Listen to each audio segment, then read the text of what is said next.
भगवान कन्हैया जिस समय वृंदावन छोड़ने के बाद मथुरा में गए हैं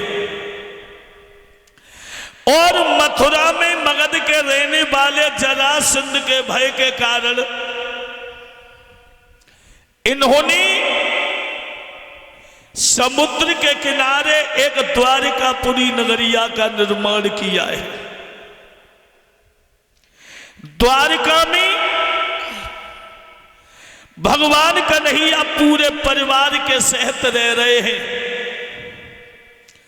इनके बड़े भैया बलराम जो हैं उनका विवाह आंतरस देश के रहने वाले जो महाराज रेवतक हैं, जो महाराज आंतरस के पुत्र हुए थे रेवतक, उनकी कन्या का नाम था रेवती। और ये रेवती सतयुग में पैदा हुई, त्रेता निकल गया और द्वापर में भगवान कन्हैया के बड़े भैया बलराम उनके साथ में शादी हुई है। प्रमाण तो यह मिला है कि इसकी 21 हाथ की लंबाई। जब बलराम ब्याह करने गए तो जी मालूम पड़ेगा सदैव खजूर चलो आए रहो। हाँ, बलराम के दो ही हथियार थे, हल और मूसल। हल में फंसाया, ऊपर से ठोक लगाई, बराबर कर लो। और करने के बाद तब इनकी शादी रेवती के साथ में हुई है। अब तो आनंद ही आनंद है। भगवान कन्हैया बड़े प्रेम के साथ में परिवार सहित रह रहे हैं। और जब भगवान कन्हैया रह रहे हैं, एक दिन भगवान कन्हैया की नजर जो है वो वृंदावन की ओर घूम गई। आंखों में कुछ आंसू, और जब आंसू आए तब तक उद्धव जी का आना हुआ। उद्धव जी ने पूछा, श्याम आज कुछ मनहीन हो? कन्हैया बोले, उद्धव जी क्या बताऊं, जब से मैं वृंदावन छोड़ के आया, वो वृंदावन वृंदावन कैसे होगा? उद्धव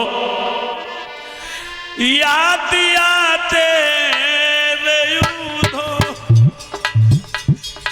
पिछले खेल प्रेम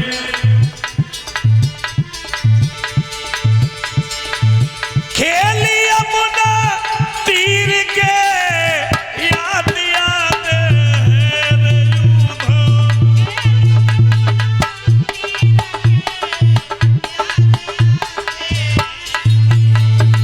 उद्धव जी। वो दिन हमें आज भी याद है।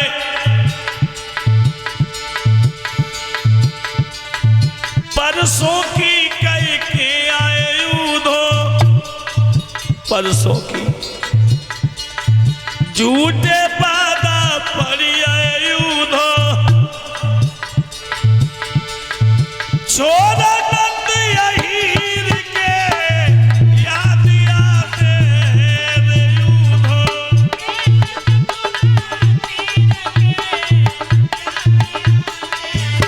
उद्धव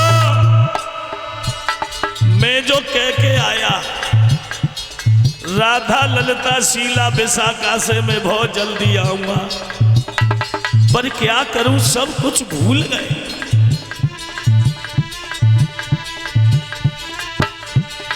झूठे वादा पर आए उद्धव, लाला नंद यहीर के, याद आते रे उद्धव।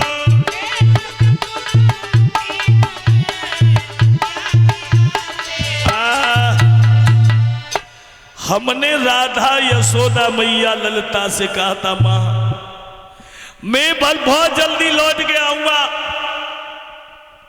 पर हमारे तो वायदा ही झूठे पड़ गए। उधो जी बोले श्याम अगर हमारे लायक कोई काम हो तो बताओ। तो भगवान कन्हैया बोले उधो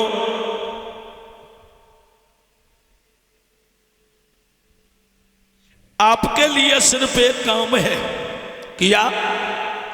उधो जी हम एक चिट्ठी लिख रहे हैं और वो चिट्ठी जाकर के मेरी राधा को दे देना। उधो जी अरे मेरे उधो उधो वृंदावन जइयो जाय की मैया से कहियो याद करता तेरी शाम।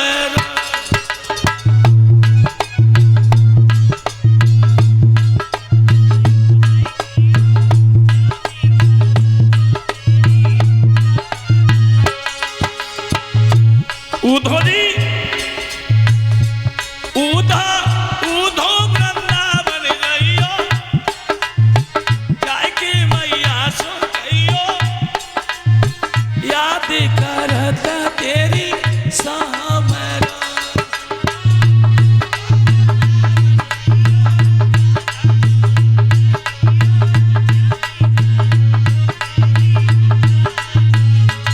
उधो वृंदावन को कंकड़ पत्थर मेरी आँखी न भेजू मैं। उधो जी वृंदावन को पत्ता पत्ता वृंदावन को पत्ता पत्ता मोर मुगन कुछू मैं। उधो उधो वृंदावन जइयो जाय की मैया सो गइयो याद करता तेरी शाम।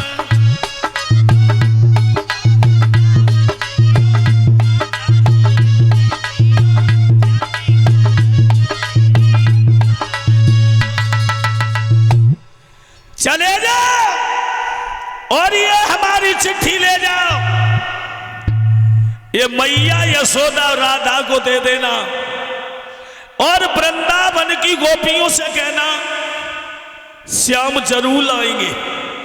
अब भगवान कन्हैया ने उधो जी को ही क्यों नियुक्त किया? इसलिए किया कि उधो जी को अपने ऊपर घमंड था कि भगवान के पास में मुझसे बड़ा भक्त कोई नहीं है और हमसे ज्यादा प्रेम करने वाला भी कोई नहीं है। उधो जी को पत्र दिया और उधो जी जब भेजे गए हैं भक्तों, जब वृंदावन में आए नंद बाबा के आंगन में पहुंचे, रात भर विश्राम किया है और रात भर विश्राम किया। सुबह उधो जी घर से जब घूमने को निकले तो क्या देखा है? एक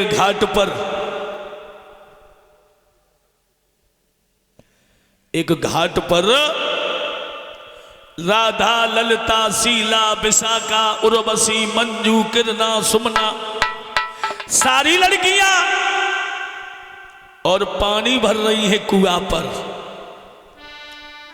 अरे भैया उधो जी की जब नजर पड़ी है, अगर घड़ा सर पे रख लो घर जावे की सुनती है ना, सर पे रख के देख रही है मथुरा की तरफ।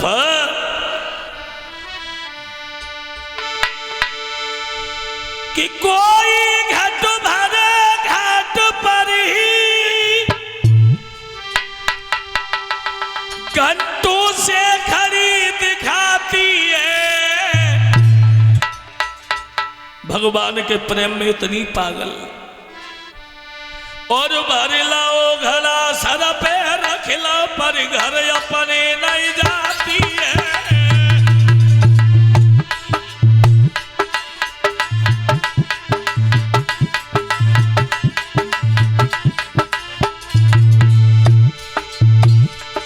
कर मेरा शीशा बने घड़ा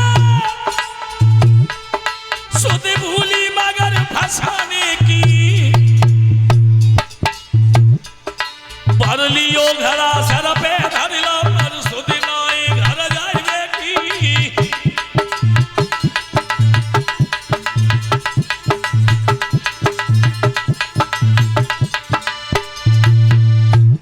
उद्धव जी ने देखा गोपियों ने घड़ा सर पे रख लिए, और सर पे रखने के बाद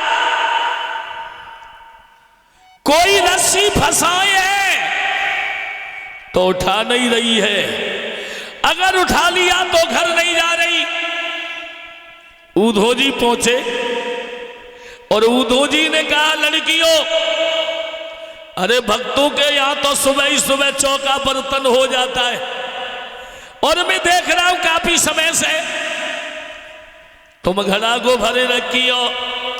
लड़कियां बोली, कहां से आए हो? बोले, हम श्याम का पत्र लाए हैं। श्याम का पत्र? क्या तुम अक्रूर के साथी तो नहीं हो? मतलब यह है कि वो हमारे जीवन धन को लेकर चला गया। क्या तुम हमारे जीवन को लेने आए हो?